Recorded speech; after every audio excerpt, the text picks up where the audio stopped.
So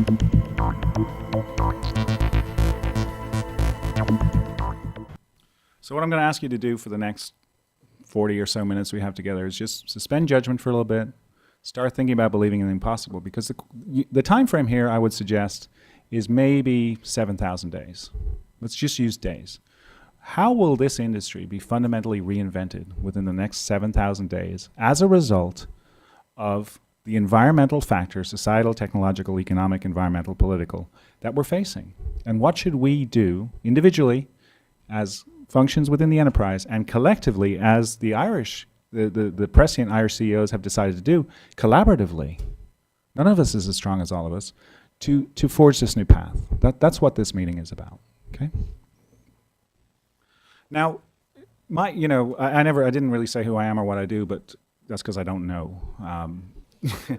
I have no idea how I ended up at Duke, but my job is to kind of run around and spread fairy dust.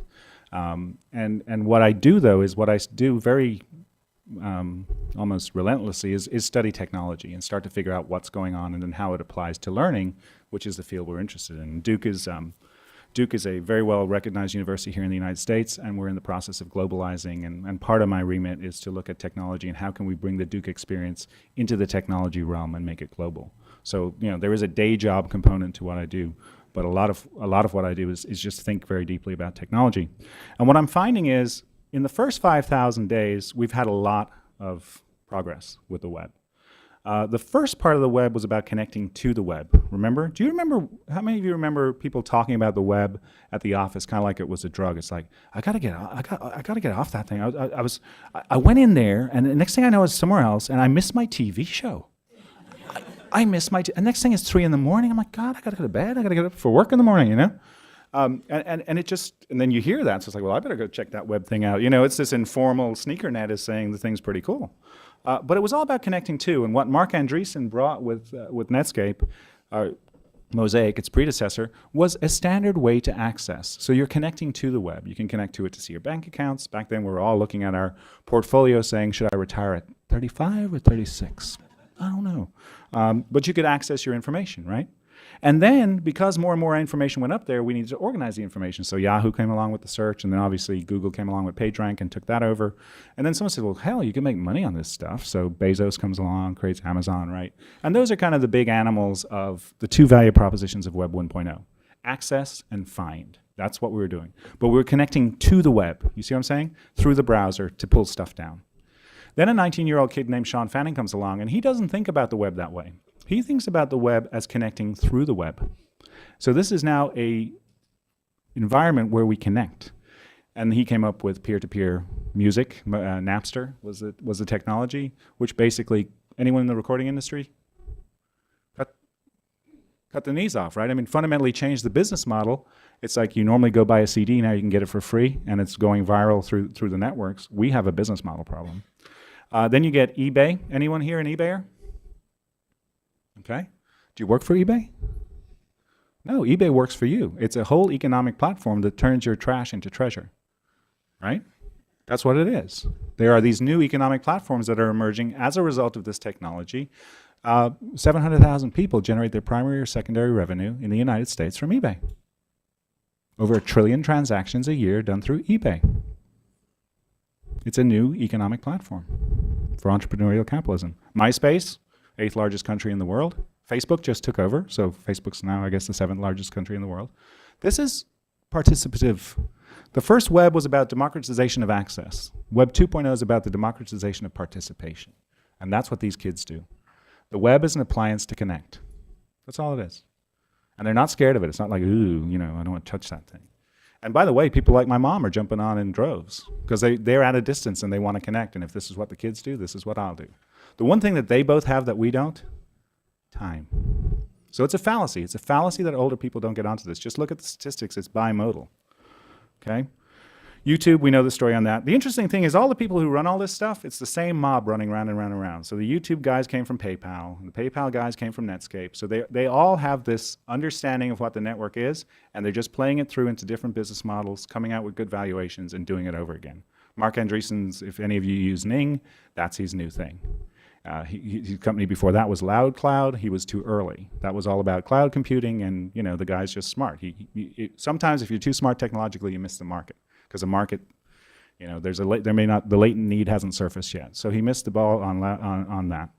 Now we're getting into 3D internet. This is where I'm spending most of my time at this time. Carl and I are spending a lot of time looking at this. How many of you have heard of either Second Life or World of Warcraft or? Okay, how about Webkins or Penguins or any of these? Yeah, Webkins, right. So basically, my kids, my wife and I have had the discussion, and they get 2 avatars. They can have 2 other identities other than their own, and so one kid's got 2 penguins, or 1 penguin and 1 Webkin, and the other one we're still working on. He's only got 1 so far. He's got a Webkin with his brother. You get up into the teens, you're probably managing 7, 8, 9, 10 different identities. And even within one game, you might have different alts, alt is an alternate identity, depending on how you feel. I was just at MIT recently, and one of the things that people worry about with these 3D worlds is their economies in and of themselves. So there's a lot of money laundering and stuff going through, and the issue of identity is very high because it's hard to track identity inside these environments. We were at MIT, and we had a very interesting thought experiment where we said, okay, imagine a room where in one room, the avatars, the virtual people know what avatars are? Okay. They all look the same and you can't tell their sex. So the voice has been, but everybody who needs to make the decision is there. And in the other one, everybody is photorealistic and you know who they are and you know their position in the company. Which team makes the best decision? Research isn't out yet, but go to MIT's site. Judith Donath is the one looking at it. It's going to be very interesting. Very interesting to understand. When we were launching Second Life inside of IBM 4 years ago, it didn't have chat. You couldn't speak in there. It didn't have voice over IP, but it had chat. So you had a 3D environment where you could chat. Our colleagues in Asia were incredibly chatty. The minute voice took over, they receded into the background because they didn't want to talk. So there's a whole new medium. Digital, rich, 3D, interactive, sans voice is a very good way to collaborate with folks in the East. All kinds of new medium coming out. Now, I've got to talk a little bit about Web 2.0. Has anyone seen The Web is Using Us? It's probably one of the most popular videos by Michael Wesch. I don't want to overburden you with videos, but basically, he came up with a little video. It's a 2-minute video that explains Web 2.0, and it's called The Web is Using Us, okay? So if you haven't seen it, I highly recommend you go see it. This is a talk that Michael did. He's an ethnographer at UK, Kansas. And he was talking about how his video went viral. The short story is his video stayed on top of the #1 in the YouTube list even during the Super Bowl. Now here in America, the Super Bowl ads are huge, right? So here's his little video that he made in his basement in Kansas on a $5 Dell machine. #1, and then number 2, 3, 4, 5, 6, 7, 8, 9 are all these $3 million ads that were built by big agencies here in Madison Avenue, right? And so he tells the story of how it happened. Well, the first thing is he put it up on YouTube. That's user-generated content, right? You can do it and you can just put it up. The second thing is people who saw it dug it. So, have you seen this thumbs up, thumbs down thing? So you can just say, I like it or I don't. That's user-generated filtering. So if a lot of people like it, what happens? Bubbles up to the top. When it bubbles up to the top, it hits delicious, which is user-generated organization. So now it gets tagged. Oh, this is a really good Web 2.0 video. So now, seeing as a lot of people say that's a really good Web 2.0 video, it gets organized to the top. Then there's blogs, so people start blogging about it. What's blogs? User-generated commentary. And then Technorati tracks all the leading blogs. That's user-generated prioritization. And finally, real simple syndication is user-generated distribution. His argument is, how did a guy in Kansas get to have the most popular YouTube video on Super Bowl weekend? UGX.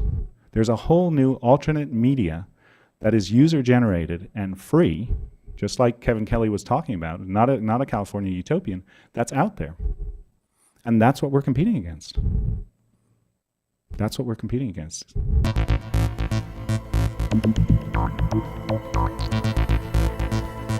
Thank you.